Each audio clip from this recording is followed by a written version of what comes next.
Once again, just released Andre Wade with Don Johnson, sitting back, free, because you know my show is about trying to stay free, trying to get out of prison, what the families can do in order to help their family members to get out of prison.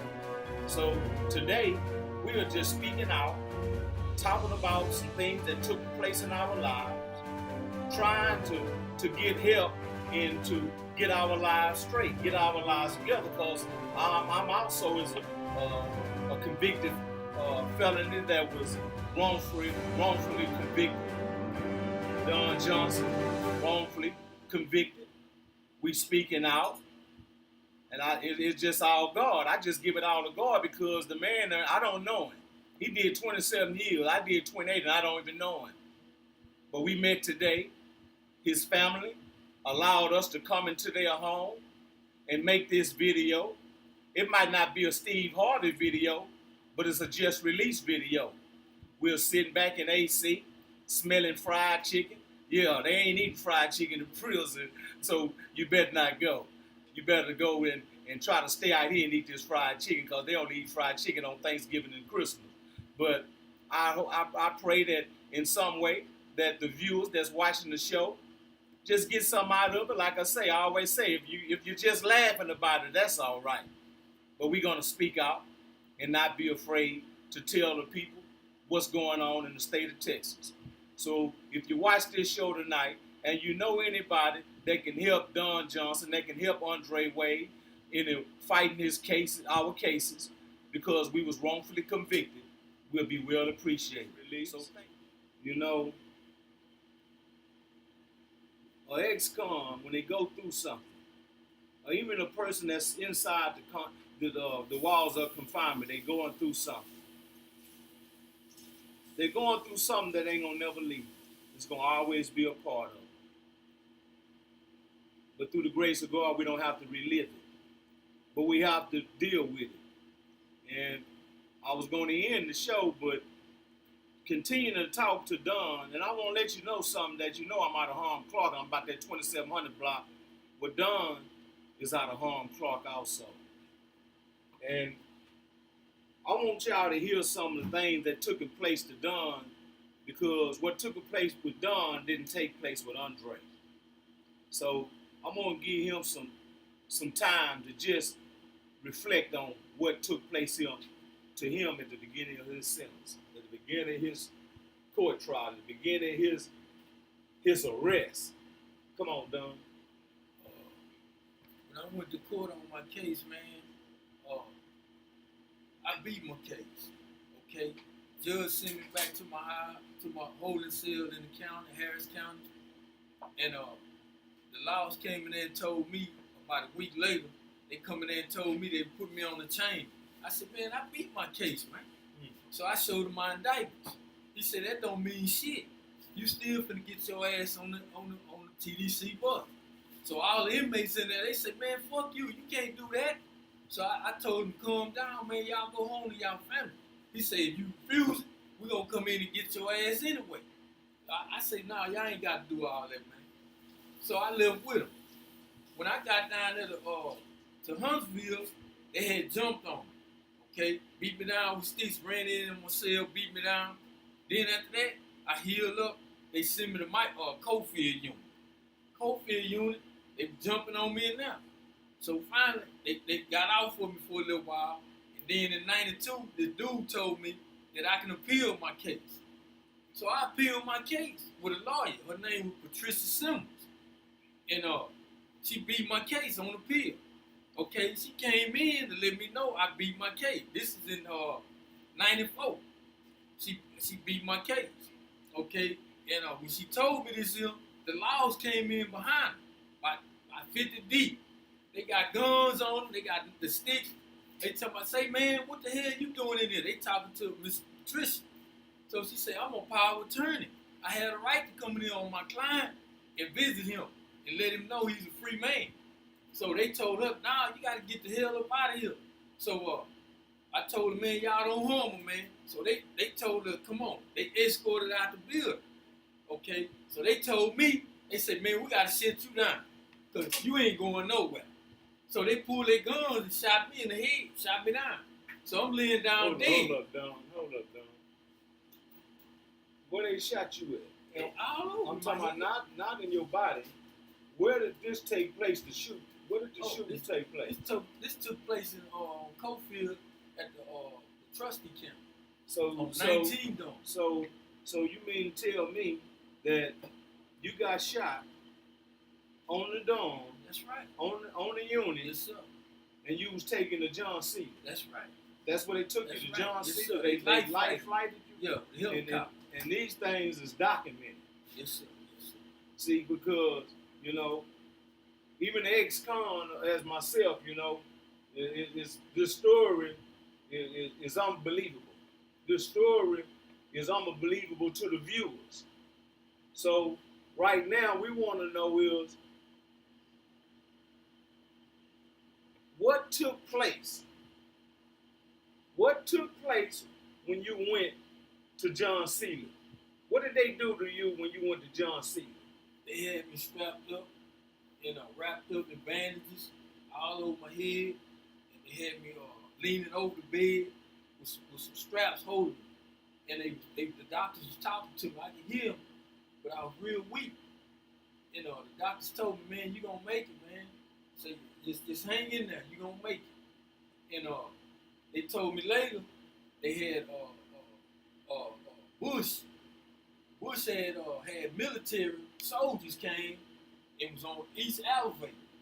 And the military soldier came in and talked to him. He said, Johnson, you see this big ass gun? I just looked at him and I winked my eyes. He said, ain't now human being that I've seen on the face of God's earth gonna stand in front of this gun. He said, so everybody that come see you, we're gonna search their ass down. They gotta get butt naked. From when they see you, when they go all the way back down, they gotta get on each floor, we search it. He said, this ain't no game. We don't play, this military. He said, so you ain't gotta worry about nothing, man. Just stay calm, God got your back. And what year this was? This was in 94? Yeah, this was in 94. Yeah, and you Bush was in power then. And you was on what unit? Cofield. You was on Cofield. And you know who the ward was? Oh man, what's the ward name, man? I know it's a long time, I know thing, but cause that story there, it has to be proven on record. See, it has to be proven because what about these police bullets that's in me? Okay, all right. They can't be proven. Now I'm gonna tell you what. Yeah, it's good. I'm gonna tell you how they can be proven. See, when you went through diagnosis status in 1990, you went through diagnostics. You had a they medically examined you, and they had they did everything. Then you went to go read. See, if you didn't have them bullet wounds in you in 1990, when you went to prison and they did a medical testing on you, they did all that. They check everything. You go through that diagnosis stage. You didn't have those bullets. So if they let you out in the year of what? 2017. Yeah, 2017. Now if they let you out, you went in 1990. Yes, sir. And they let you out. I went in 1991. And they let you out in 2017. Right. How did you get the bullets? They put the bullets in. No, listen to what I'm saying. If you didn't have them in 1990 and you was in prison in 1991 and stayed all the way to 2017, they had to put the bullets in you. That can be proven because you didn't come to prison with bullets in you. That can be proven. They take your dental, they check your eyes, they check your nose, they check your fingers, your feet, your butt, they do everything. It's totally, that's easy to prove. See, you ain't got to stress yourself out worrying about what the state is going to do. You have to worry about what Don Johnson is going to do in order to prove that these people did this to you. Because we know some things are taking place in Texas prison through generations of time. And they have always tried to cover up a lot of things. Yes, sir. Yes, sir.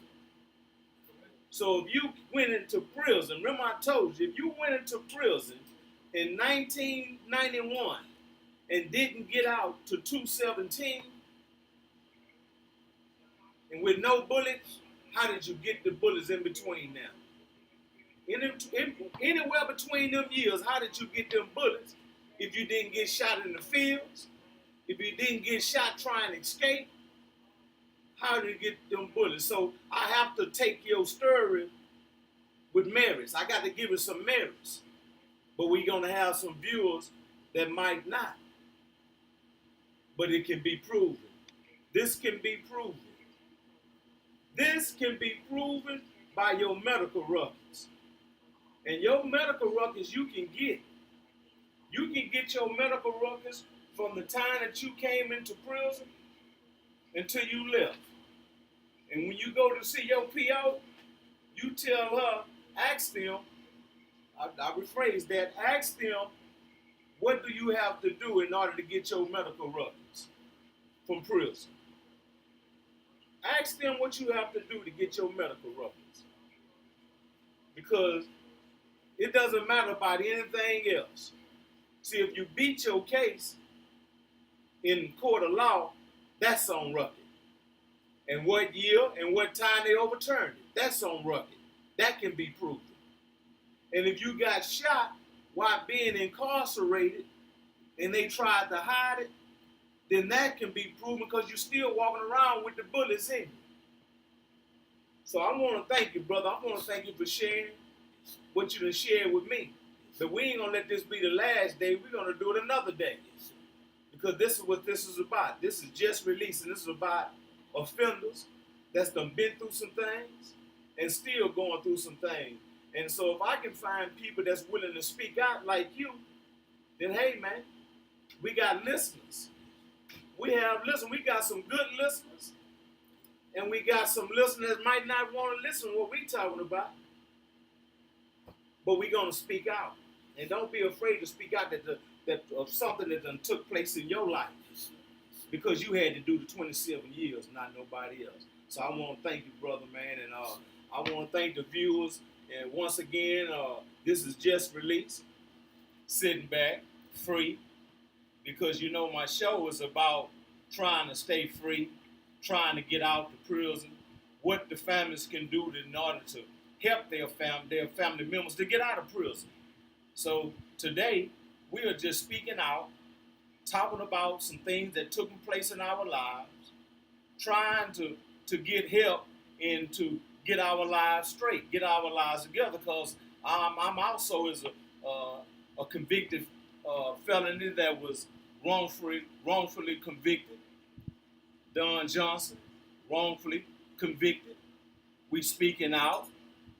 And it's just all God. I just give it all to God because the man, I don't know him. He did 27 years. I did 28 and I don't even know him.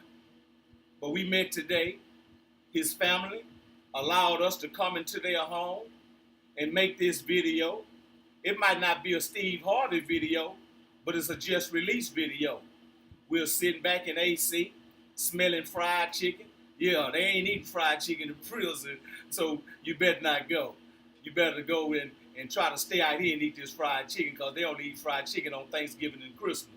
But I pray that in some way that the viewers that's watching the show just get something out of it. Like I say, I always say, if you're just laughing about it, that's all right. But we're going to speak out and not be afraid to tell the people what's going on in the state of Texas. So if you watch this show tonight and you know anybody that can help Don Johnson, that can help Andre Wade in fighting his cases, our cases, because we was wrongfully convicted, we'll be well appreciated.